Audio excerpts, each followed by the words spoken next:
Hola todos, j'espère que vous allez bien pour commencer. Les gars, l'affaire d'aujourd'hui, faut avoir l'estomac bien accroché, et c'est le cas de le dire. Et petite parenthèse enchantée, mon roman est à présent disponible sur Amazon. Il s'agit d'un polar qui se déroule entre la France et l'Algérie, et pour le moment, j'ai de très bons retours. Franchement, je suis pas peu fière. Et pour ceux qui me laissent des commentaires sur Instagram et sous mes vidéos YouTube, n'hésitez pas à me laisser un petit commentaire sur Amazon, ça fait plaisir. Ce que je vous propose à présent, c'est de cesser les digressions ici et maintenant. Je vous laisse vous installer tranquillement, et puis je vous dis à tout de suite. La Guardia Civil ha detenido a una persona relacionada con el hallazgo de una cabeza humana dentro de una caja en una vivienda de Castro Urdiales. La detención se ha producido este fin de semana después de que una mujer encontrara la cabeza al abrir una caja que le habían entregado. Hombre, me lo han dicho ahora, me he quedado, digo, yo vivo para abajo de la Plaza Toros y no me había enterado. Pero madre mía de mi vida, ¿por qué va a ser esto? Aujourd'hui, je vous emmène à Castro Urdiales, une petite ville côtière située dans la région de Cantabrie au nord de l'Espagne. Cette petite ville de 33 000 habitants est nichée entre Bilbao et Santander, et elle est connue pour son port de pêche traditionnel, ses plages de sable doré et ses montagnes verdoyantes qui plongent directement dans l'océan Atlantique. Un vrai décor de carte postale. Et c'est dans ce décor idyllique qu'une habitante de Castro Urdiales s'apprête à vivre une mésaventure terrifiante mais également cocasse. Ça se passe le 28 septembre 2019. Ana Mendoza s'affaire dans son appartement, elle fait un peu de ménage, elle range, elle nettoie, mais depuis quelques jours, quelque chose tracasse la retraitée. Une odeur étrange envahit sa maison. Et c'est pas une odeur d'humidité, ni d'un aliment avarié au fond du frigo. Non, c'est une odeur différente, plus âcre, plus organique. C'est le genre d'odeur qui vous dérange sans que vous puissiez savoir précisément ce que c'est. Mais ça pue. Anna commence à chercher d'où vient l'odeur et rapidement elle se rend compte que c'est dans la chambre d'amis que l'odeur est la plus forte. Elle fouille sous le lit, dans les tiroirs, mais elle ne trouve rien d'anormal. Elle ouvre l'armoire, tout est en ordre. Les vêtements sont parfaitement suspendus, mais derrière une rangée de vêtements, son regard tombe sur une boîte en carton. Une boîte que sa voisine lui a laissée 5 mois plus tôt et dont elle avait complètement oublié l'existence. À ce moment-là, son amie lui avait confié cette boîte en lui demandant de la ranger et de ne surtout pas l'ouvrir. Ce qu'Anna avait fait. Elle avait respecté la demande de son amie. Là, elle attrape la boîte et l'odeur la prend au nez. C'est une puanteur si forte qu'elle en a presque la nausée. Au départ, elle pense qu'il y a peut-être une souris morte qui s'est coincée dedans. Un cadavre en décomposition, ça pourrait expliquer l'odeur. Donc elle prend la boîte, elle l'emmène au salon pour voir ce qu'il y a. C'est une petite boîte en carton, joliment emballée dans du papier cadeau et fermée avec un nœud brillant. C'est très soigné et ça contraste avec la puanteur qui s'en dégage. Anna commence par retirer le nœud, puis le papier cadeau. Elle ouvre la boîte avec un cutter et là elle découvre à l'intérieur plusieurs couches de papier journal, puis des sacs poubelles enfermés les uns sur les autres. 1, 2, 3, 9 sacs poubelles. Et à l'intérieur, une grande trousse de toilette. Elle est fermée et elle est lourde, et l'odeur est insoutenable. Ça vient bien de là. Anna veut savoir ce qu'il y a dedans, pourquoi ça pue autant, mais elle est également inquiète, parce que l'odeur est insoutenable. Quand elle a déposé le carton dans le salon, l'odeur a envahi la pièce. Malgré ça, elle ouvre la trousse, et après avoir retiré l'équivalent de presque un rouleau entier de film plastique noir, elle découvre l'horreur. À l'intérieur de la trousse de toilette, il y a une tête humaine. Elle est brûlée en état de décomposition avancée, et l'odeur, les gars, cauchemardesque. Et quand Anna voit ça, je vous laisse imaginer sa réaction. Elle hurle, elle tremble, et en plus elle a reconnu la tête. C'est celle de Jesus Marie, le compagnon de sa voisine et amie, Marie-Carmen. Comment la tête de son voisin s'est-elle retrouvée dans son placard? Et pour quelle raison sa voisine lui a remis un carton avec la tête de son compagnon à l'intérieur? Eh bien, pour comprendre les tenants et les aboutissants de cette histoire, je vous propose de faire un petit bond dans le passé. Jesus Marie Baranda Ricondo avait 67 ans quand on a retrouvé sa tête. Il est originaire du Pays Basque, où il a longtemps travaillé comme cadre dans des banques, et il s'est ensuite installé dans un beau duplex à Castro Urdiales. Sans doute après sa retraite, il a de la famille, des amis sur place, donc tout pour profiter d'une vie tranquille. Une excellente pension de retraite, plusieurs biens immobiliers et un cercle de proches qu'il voit souvent. Jesus Marie, c'est le genre de voisin qu'on salue toujours avec plaisir. Ça c'est un homme affable, il est souriant, généreux, il aime recevoir, il aime bien manger et rire autour d'une bonne bouteille.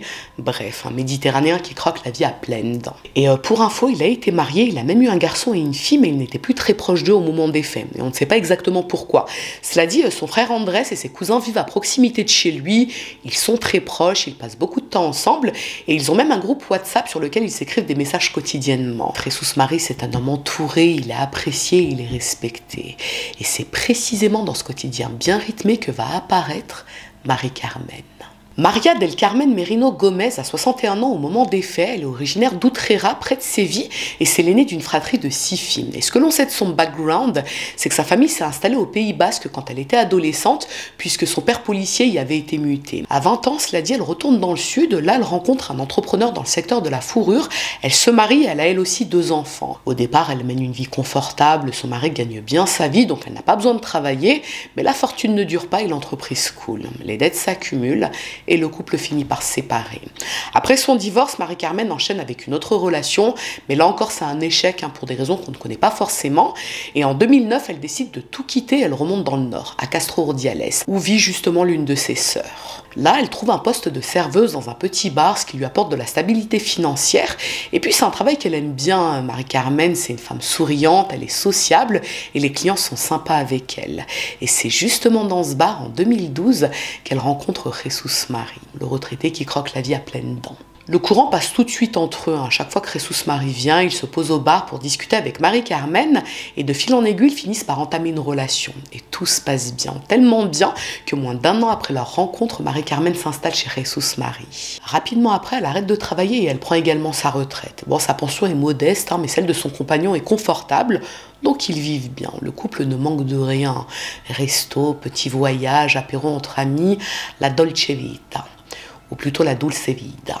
Mari-Carmen et Jesús Marí adorent faire plein de choses ensemble et on les croise tout le temps main dans la main dans les rues de Castro Urdiales. Ils sont souriants, ils sont complices et ils sont toujours bien habillés. C'est un duo qui semble avoir trouvé son équilibre. Et même s'ils passent le plus clair de leur temps ensemble, ils aiment également faire des choses chacun de leur côté. Mari-Carmen fréquente par exemple la Maison d'Andalousie. C'est une association locale où les Andalous expatriés se retrouvent pour danser la sévillane, la rumba et le tango. Elle s'y sent chez elle. Jesús Marí, lui, garde ses habitudes. C'est viré avec son frère Andrés et ses 2 cousins, leurs repas, les apéros, les cafés du matin au bar du coin. Bref, c'est une routine dynamique et heureuse. Et pendant 7 ans, tout se passe comme dans le meilleur des mondes pour notre petit couple de retraités. C'est une deuxième vie pour l'un comme pour l'autre. Ils ont quelques tensions, comme dans n'importe quel couple, bien sûr, mais vu de l'extérieur, c'est un couple solide. Mais, sinon je ne vous parlerai pas de cette histoire sur ma chaîne, n'est-ce pas ? On ne sait jamais vraiment ce qu'il se passe entre les 4 murs d'une maison. On est à présent en février 2019. Ce jour-là, Jesús Marí a rendez-vous avec son frère et des amis pour un barbecue en début d'après-midi. C'est une tradition entre eux et c'est le type d'invitation que Jesús Marí ne décline jamais. Et pourtant, il ne vient pas. Au début, ses proches pensent qu'il a un peu de retard, ça peut arriver, mais au bout d'un moment, ils trouvent ça étrange. Jesús Marí, c'est quelqu'un de très ponctuel normalement, et en cas de problème, il avertit. Mais là, il n'a envoyé de message à personne. Et les heures passent, et toujours pas de Jesús Marí. Et quand son frère et ses amis tentent de l'appeler, le téléphone est éteint. Il contacte Mari-Carmen pour comprendre ce qu'il se passe. Est-ce que son compagnon a oublié le barbecue ou peut-être qu'il lui est arrivé quelque chose? Non, rien de tout ça. Elle leur explique que Jesús Marí a dû partir en urgence en Galice pour régler des affaires administratives urgentes et imprévues. Rien de grave, il devrait rentrer d'ici quelques jours. Ok, mais pourquoi il ne les a pas prévenus? C'est bizarre. Il lui suffisait de passer un coup de fil ou d'envoyer un message dans le groupe WhatsApp. Eh bien, d'après Mari-Carmen, Jesús Marí a cassé son téléphone. Il en a récupéré un autre, le temps de faire réparer l'ancien, mais il a une nouvelle puce, donc un nouveau numéro en attendant. Mari-Carmen leur transmet son nouveau numéro et elle leur dit qu'ils peuvent le joindre dessus. Ce qu'ils font immédiatement, ils lui envoient un message sur WhatsApp et Jesús Marí leur répond par message. Tout va bien, les gars. Il est occupé, mais il reviendra bientôt. Il doit régler quelques affaires importantes. Au départ, son frère et ses amis sont rassurés. Ils lui envoient des messages sur WhatsApp comme d'habitude et Jesús Marí leur répond. Mais les jours qui suivent, ils trouvent son attitude bizarre. Jesús Marí, c'est quelqu'un de très chaleureux habituellement. Il aime plaisanter, il est toujours bienveillant avec ses proches. Mais là, dans ses messages, il est méconnaissable. Déjà, il ne leur parle que par message écrit, aucun vocal. Et ses réponses sont sèches et impersonnelles. Il se contente juste de répondre aux messages et il leur demande systématiquement de ne pas s'inquiéter pour lui. Bon, peut-être qu'il est simplement occupé, voire préoccupé pour ses affaires urgentes. Ses cousins et son frère se disent qu'il a sans doute besoin d'espace, le temps de régler ça. Mais au fond, quelque chose les tracasse. Ça lui ressemble pas, ça, à Jesus Marie. Et puis, il ne leur a donné aucune explication sur son départ, simplement qu'il avait des affaires urgentes à régler. Donc quoi?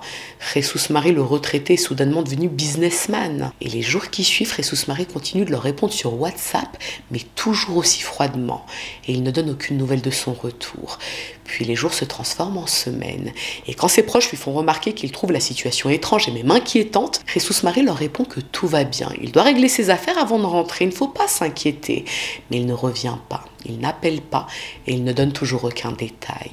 Ses proches sont de plus en plus inquiets, ils en parlent entre eux, ils sentent que quelque chose ne tourne pas rond dans cette histoire. Mais ils essaient quand même de rationaliser, ou en tout cas de se rassurer les uns les autres. Arrive le mois d'avril, 2 mois après. Et Jesus Marie n'est toujours pas de retour. Et à la maison d'Andalousie, l'association que fréquente Marie-Carmen, l'ambiance est à la fête. On prépare activement la Feria de Abril. C'est un événement incontournable pour les Andalous où on danse, on mange. Il y a des costumes traditionnels et Marie-Carmen participe activement à toutes les activités. Et malgré l'absence prolongée de son compagnon, elle ne montre aucun signe d'inquiétude. Bien au contraire, elle continue de sortir, de s'afficher souriante et de profiter de la dulce vida. Et du côté des proches de Jesus Marie, c'est plus de l'inquiétude à ce stade. Ils ressentent un profond malaise. En particulier Andrés, son frère. Andrés connaît très bien Jesus Marie. Cette absence sans explication, son silence, les messages impersonnels envoyés depuis un nouveau numéro, rien ne colle. Donc il se rend chez son frère et il demande des explications à Marie-Carmen. Où est Jesus Marie? Pourquoi est-ce qu'il ne répond pas aux appels, mais uniquement aux messages? Et en plus, les messages ne lui ressemblent même pas. Andrés veut une explication, maintenant. Et c'est là que Marie-Carmen s'effondre et lui avoue qu'elle n'a pas dit toute la vérité. Elle était blessée et humiliée et elle n'a pas osé dire la vérité plus tôt. Jesus Marie l'a quittée pour une autre femme. Il n'est pas parti en Galice pour régler des affaires, non. Il est en fait parti à Punta Cana avec une autre femme beaucoup plus jeune qu'elle. Elle avait peur d'être jugée ou qu'on ait pitié d'elle, elle était incapable d'admettre que son compagnon l'avait abandonnée pour une autre femme beaucoup plus belle et beaucoup plus jeune qu'elle, donc elle a préféré mentir. Voilà toute l'histoire. Bon, autant vous dire que pour Andrés, cette histoire est assez bancale, il a du mal à y croire. Il connaît son frère, il ne serait jamais parti comme ça, du jour au lendemain sans le prévenir. Qui plus est pour partir à l'étranger. Mais Marie-Carmen insiste, c'est la vérité. Andrés repart, absolument pas convaincu, et il tente à nouveau d'appeler son frère, mais pas de réponse à son appel. Cela dit, Jesus Marie lui répond par message.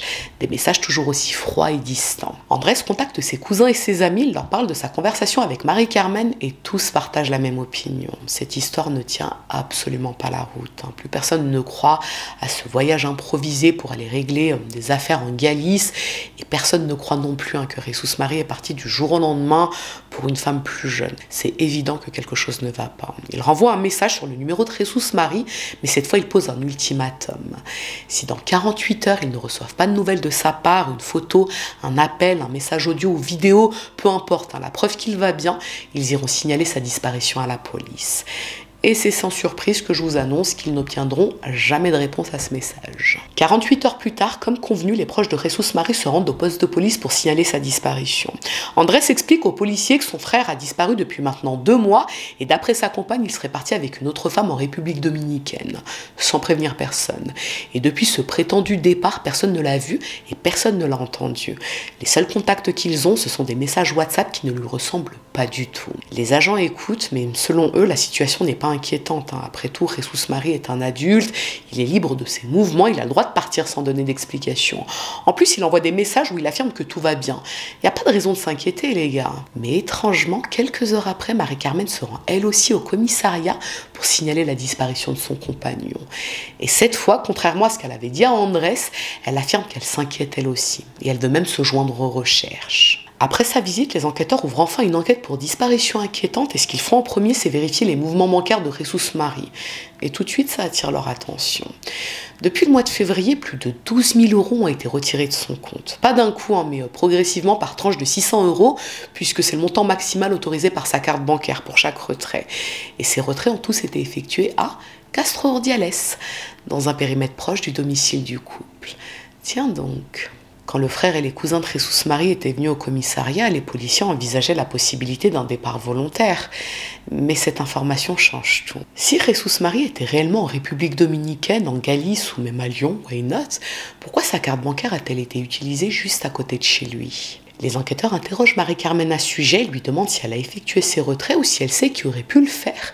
Mais Marie-Carmen nie toute implication. Elle n'a pas touché à la carte bancaire de son compagnon et elle ne comprend pas comment cet argent a été retiré. Et ce qui surprend les enquêteurs, c'est que malgré cette situation quand même assez inquiétante, Marie-Carmen ne montre aucun signe d'inquiétude. Elle est très calme, elle est presque détachée et pour une femme dont le compagnon a mystérieusement disparu depuis près de 2 mois, elle ne panique pas, elle ne pleure pas et elle n'a pas l'air angoissée. Loin de là, puisqu'à présent elle affirme qu'il n'y a même pas lieu de s'alarmer. Si Jesus Marie est parti, c'est qu'il l'a voulu, il l'a quitté pour refaire sa vie ailleurs. Donc elle n'a pas à pleurer un homme qui a choisi de partir pour une autre femme. En attendant, elle a décidé de rester vivre dans le duplex et s'il revient un jour, tant mieux, sinon tant pis.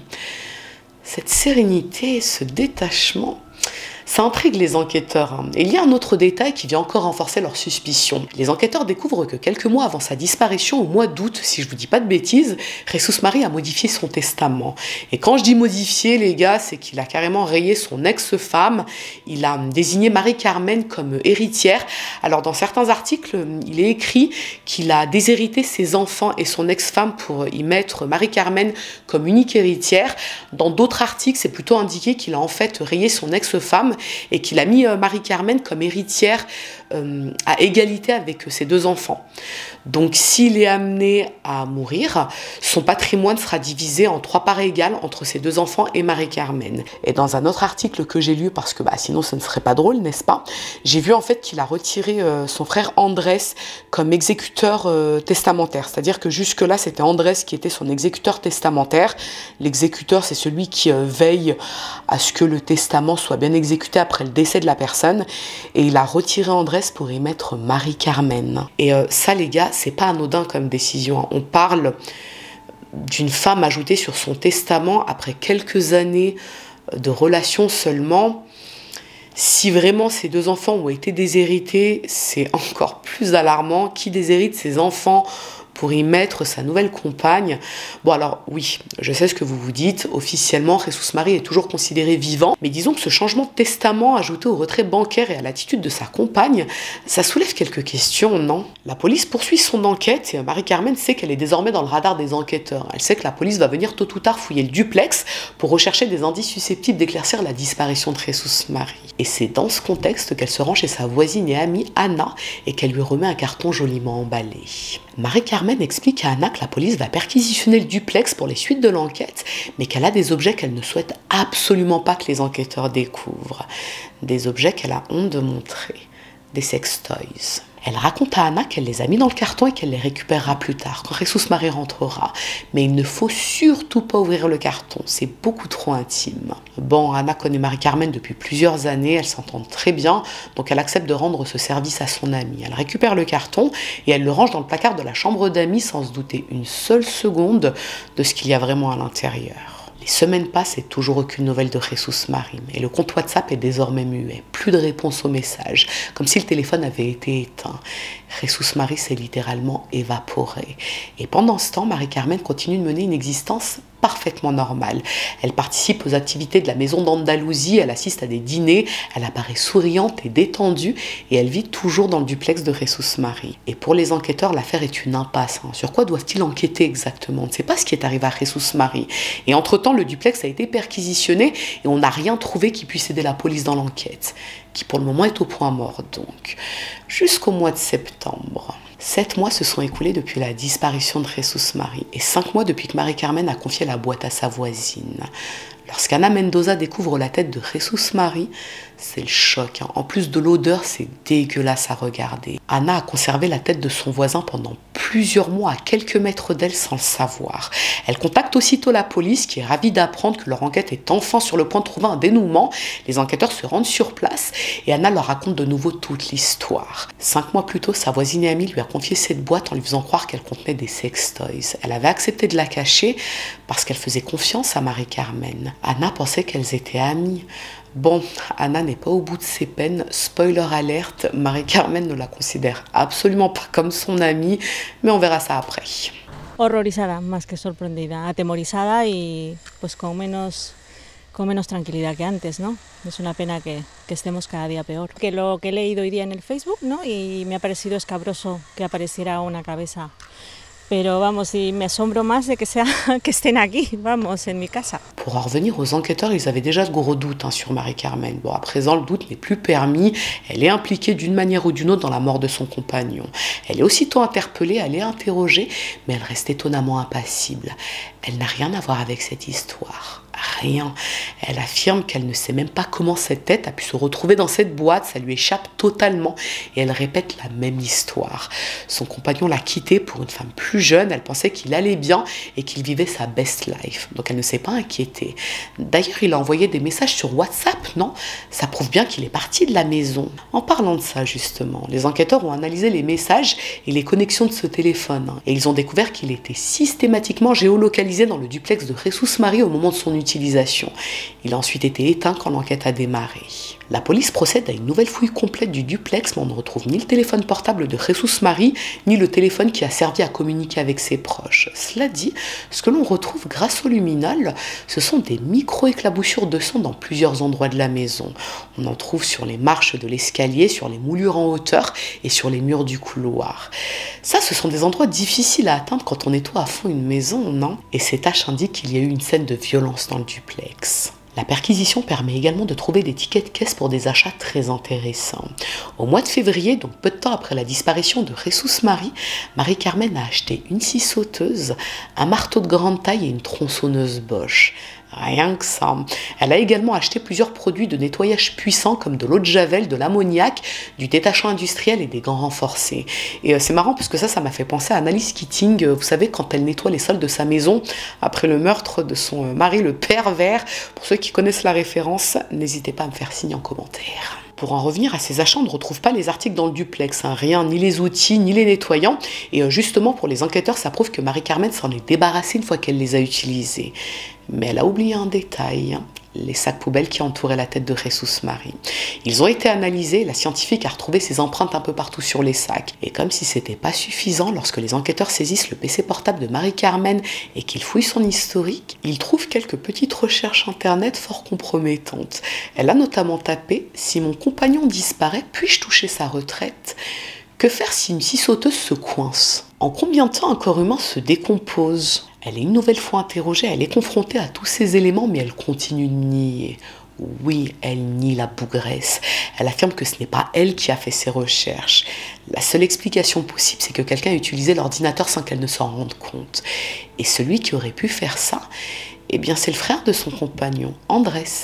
Il a le double des clés du logement. Ça ne peut être que lui. Les enquêteurs savent qu'elle ment. Mais ils ont un doute. Enfin, c'est pas vraiment qu'ils ont un doute, c'est plutôt qu'ils se demandent comment ce petit bout de femme, retraitée qui plus est, a pu faire tout ça toute seule. Et quand je dis tout ça, a priori, il est question de meurtre, on ne sait pas comment, de démembrement, de décapitation, de scie sauteuse, de marteau, bref, la totale. Ils pensent qu'elle a peut-être agi avec l'aide d'un complice qu'elle aurait payé avec l'argent qu'elle a volé à Jesus Marie, vous savez, les 12 000 €. Cela dit, ils écartent rapidement cette hypothèse, puisqu'ils retrouvent finalement les 12 000 € sous le matelas du lit conjugal, dans un double fond cousu. Marie-Carmen avait caché l'argent dans le duplex pour une raison totalement inconnue. Et petite parenthèse, j'ai lu dans plusieurs articles qu'on a même soupçonné le fils de Marie-Carmen, Fernando, d'avoir aidé sa mère, mais apparemment cette piste a très vite été laissée de côté puisqu'il n'y avait pas de preuves contre lui. Petite intervention du mois pendant que je fais le montage parce que je viens de voir une info qu'il fallait que je vous glisse pour bien vous mettre dans le contexte. Si la police a suspecté son fils, c'est parce qu'au moment du meurtre de Jesus Marie, on suppose que c'est le 13 février, même si ça reste une approximation. Toujours est-il que la veille, donc le 12 février, Fernando a appelé à plusieurs reprises sa mère. Alors en soi, c'est pas quelque chose d'incriminant, c'est sa mère, c'est normal qu'il l'appelle. Mais il s'avère que Jesus Marie aidait financièrement le fils de Marie-Carmen. Il servait presque de banque à Marie-Carmen et son fils. Donc forcément, les enquêteurs se sont demandé si de son vivant, Jesus Marie n'avait pas tapé du poing sur la table, peut-être qu'il ne voulait plus donner de l'argent à Fernando, peut-être même qu'il considérait que Marie-Carmen profitait de lui et elle aurait décidé de le tuer pour continuer à toucher son argent. Mais comme je vous l'ai dit, la police police a enquêté et a priori Fernando n'est pas impliqué. Et petite parenthèse, dans la parenthèse, on n'a pas beaucoup de photos des protagonistes pour cette affaire comme vous l'avez remarqué, hein, à part les personnes directement impliquées. Et c'est peut-être dû au fait qu'on était en pleine période Covid au moment du procès, ou alors la justice a simplement fait respecter le droit d'anonymat des témoins dans cette histoire. Et pour en revenir à l'enquête, l'autre facteur inconnu à ce stade de l'affaire, c'est l'endroit où se trouve le corps de Jesús Marí. On n'a que la tête. Hein. Une autopsie est d'ailleurs réalisée sur la tête, et d'après plusieurs sources, elle aurait été bouillie ou brûlée, probablement dans le but de réduire sa taille ou d'atténuer les odeurs de décomposition. L'examen a également révélé des contusions au niveau du nez et du cou qui pourraient peut-être correspondre à la cause du décès, mais on ne peut pas le déterminer vu qu'on n'a pas le reste du corps. Le médecin légiste a procédé en plus à des analyses toxicologiques pour savoir si Jesús Marí a pu être drogué avant sa mort, mais compte tenu de l'état de décomposition de la tête, on n'a pas pu obtenir des résultats concluants. Donc sans éléments supplémentaires, le mystère demeure. On ne sait ni comment ni précisément à quel moment Jesús Marí a été tué, même si on se doute que ça s'est produit au mois de février. Et comme je vous l'ai dit tout à l'heure, la question la plus importante dans ce dossier, c'est l'endroit où se trouve le corps. Comment Marie-Carmen a pu se débarrasser du reste du corps? On parle quand même d'un homme assez grand et fort d'après les photos. On ne fait pas disparaître un corps comme ça. Alors, sur ce point, il y a deux hypothèses. La première concerne l'implication indirecte d'une femme de ménage. Au moment où l'affaire éclate dans les médias, une employée ménagère que l'on va appeler Daniela contacte la police spontanément et elle explique aux enquêteurs qu'elle a travaillé au domicile du couple les années précédentes et qu'elle a assisté à un événement troublant. Elle y a même participé. Selon son témoignage, au mois de février, donc au moment de la disparition de Jesús Marí, Marie-Carmen l'aurait sollicité pour un nettoyage en profondeur de tout l'appartement. Elle aurait insisté pour que la maison soit nettoyée de fond en comble en utilisant des produits d'entretien très puissants, plus agressifs que ceux qu'elle utilise habituellement. Et à la fin de son service, Marie-Carmen lui aurait demandé une petite faveur, se débarrasser de plusieurs sacs poubelles remplis de terre.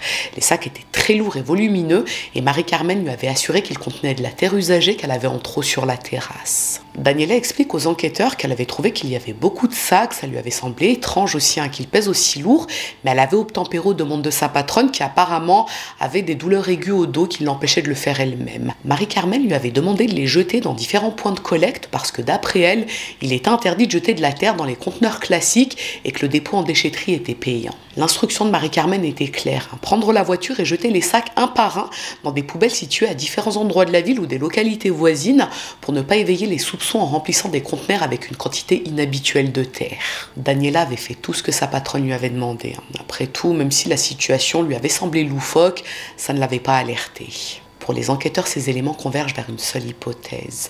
Marie-Carmen a démembré Jesús Marí, elle a dissimulé les morceaux du corps, à l'exception de la tête, dans les sacs de terre. La terre aurait servi à masquer les odeurs et à absorber le sang, ce qui aurait rendu la découverte des restes pratiquement impossible. Et cette théorie expliquerait pourquoi le corps de la victime n'a jamais été retrouvé. Malheureusement, le temps a joué contre les enquêteurs, puisque les sacs ont été jetés au mois de février, donc impossible de localiser les restes de Jesús Marí. Ils ont bien sûr cherché partout, dans les conteneurs, dans les points de collecte, et les décharges de tous les villages voisins, rien. Ils n'ont rien trouvé. Pour la deuxième hypothèse, je préfère vous prévenir, elle est encore plus glauque et plus perturbante que la première hypothèse. Il s'agit des croquettes. Et là, je ne vous parle pas de croquettes pour chiens, mais de croquetas espagnoles, les fameuses boulettes garnies de béchamel et de viande. Lorsque l'affaire a éclaté dans la presse et que les médias ont parlé du corps qui reste introuvable, beaucoup d'habitants de la ville ont raconté qu'au moment de la disparition de Jesús Marí, Marie-Carmen s'était lancée dans la préparation de croquetas qu'elle distribuait généreusement à tout le monde. Pas une fournée de croquetas, mais des quantités impressionnantes, des caisses entières qu'elle distribuait à ses voisins et à ses connaissances. Plus de 500 croquetas ont été offertes dans toute la ville. Et cette hypothèse, qui est bien sûr impossible à prouver, veut que Marie-Carmen se soit débarrassée du corps de son compagnon en l'incorporant dans ses croquetas. Et ce qui alimente encore plus cette hypothèse, ce sont les témoignages de ceux qui les ont dégustés avec appétit à Castro Urdiales. Selon eux, les croquetas n'étaient ni au poulet ni au jambon de porc. Mais bon, comme je vous l'ai dit, impossible de vérifier cette hypothèse. La police n'a jamais confirmé cette information. Cela dit, elle ne l'a jamais réfutée non plus. Et comme dit le vieil adage, on ne souffre pas de ce qu'on ignore, n'est-ce pas? Bon, cela dit, j'espère qu'aucun d'entre vous n'était présent à Castro Urdiales en février 2019. Le procès de Marie-Carmen Merino s'ouvre en décembre 2022 à Santander en Cantabrie après plus de 3 ans d'enquête. Et ce qu'on tente de déterminer durant les audiences, c'est le mobile. C'est une certitude, quasi absolue d'ailleurs, que Marie-Carmen a tué son compagnon. On a des preuves en veux-tu en voilà. Mais pourquoi ? Aux yeux de leur entourage, c'était un couple adorable qui s'entendait bien et Jesus Marie était a priori bon et généreux avec sa compagne. Donc pourquoi ? D'après la défense, et on aurait pu s'en douter, ce n'est pas Marie-Carmen qui a tué Jesus Marie.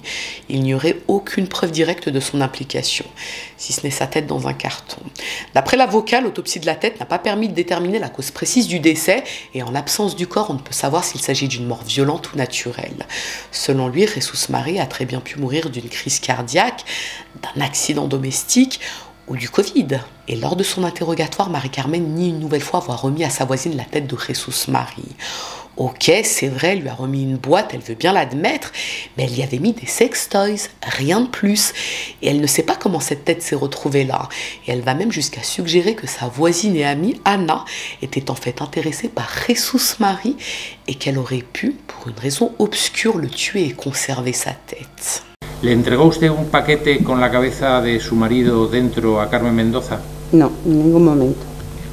¿Le entregó usted en los meses de febrero, marzo, abril del 19 algún paquete a Carmen Mendoza?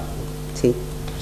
Bueno, lo cierto es que como mi cumpleaños es el día 1 de marzo, mi marido no estaba y, bueno, 15 días, lo mismo me da celebrar mi cumpleaños el día 1 que el día 15.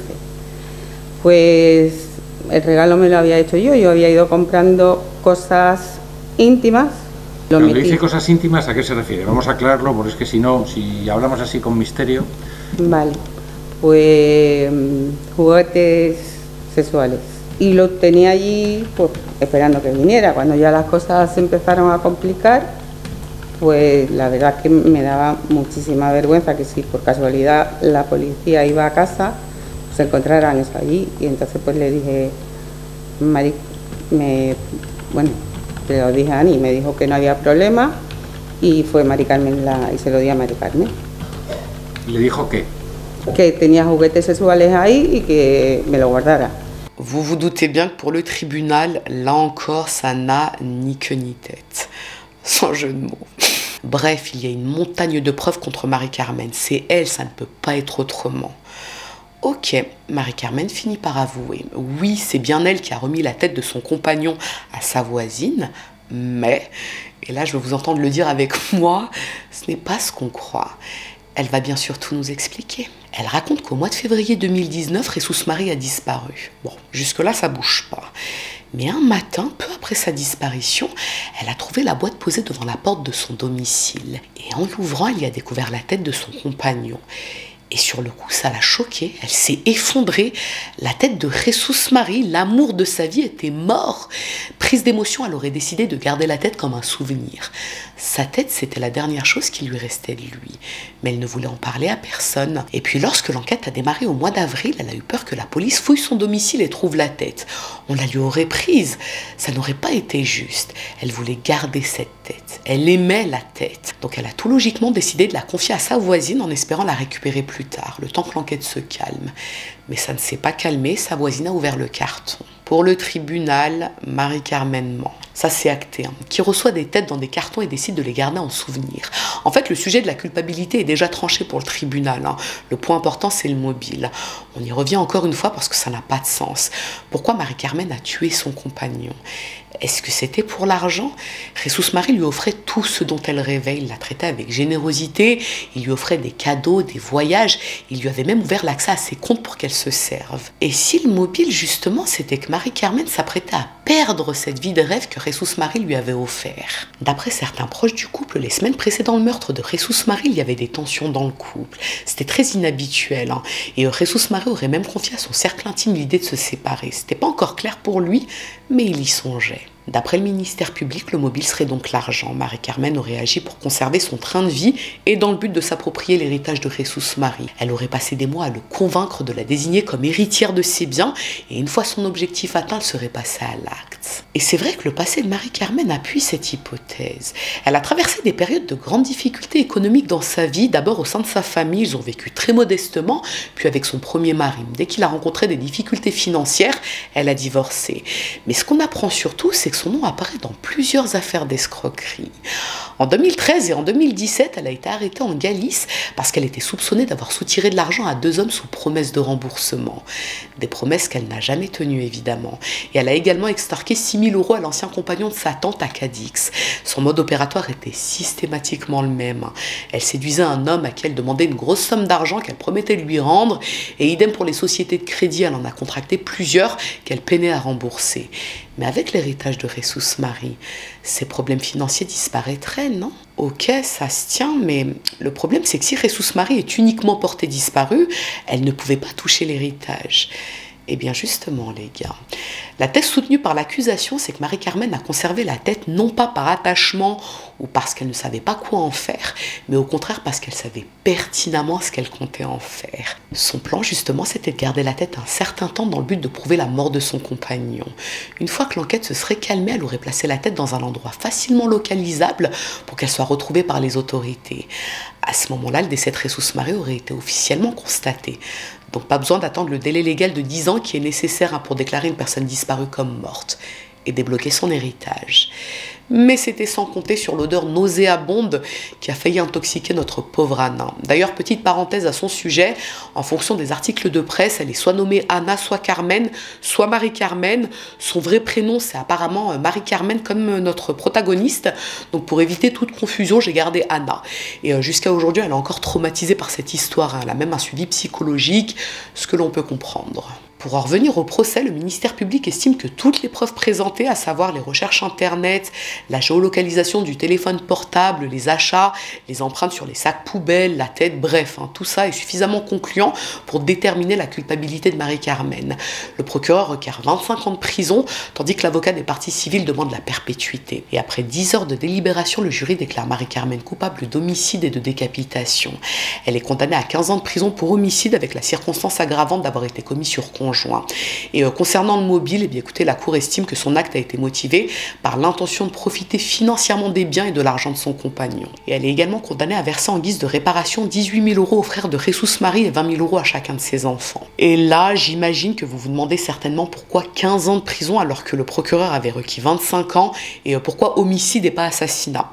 Eh bien tout simplement parce qu'on n'a pas retrouvé le corps. Sans cadavre, impossible de prouver la préméditation. Aucun organe n'a pu être examiné, aucune trace de substance chimique n'a pu être détectée, rien ne permet de savoir s'il avait été endormi, drogué ou affaibli avant sa mort, ni même comment il est mort. Et en l'absence de ces preuves, la justice ne peut retenir que l'homicide. Cela dit, vous l'aurez compris, ce qu'on pense, c'est qu'au mois de février 2019, Marie-Carmen a tué son compagnon d'une façon ou d'une autre, elle s'est débarrassée de son téléphone, elle en a acheté un autre pour communiquer avec ses proches pour leur faire croire qu'il était toujours en vie. Et ce qui est quand même troublant dans cette histoire, c'est qu'elle a continué de vivre sa vie pendant des mois sans se poser de questions.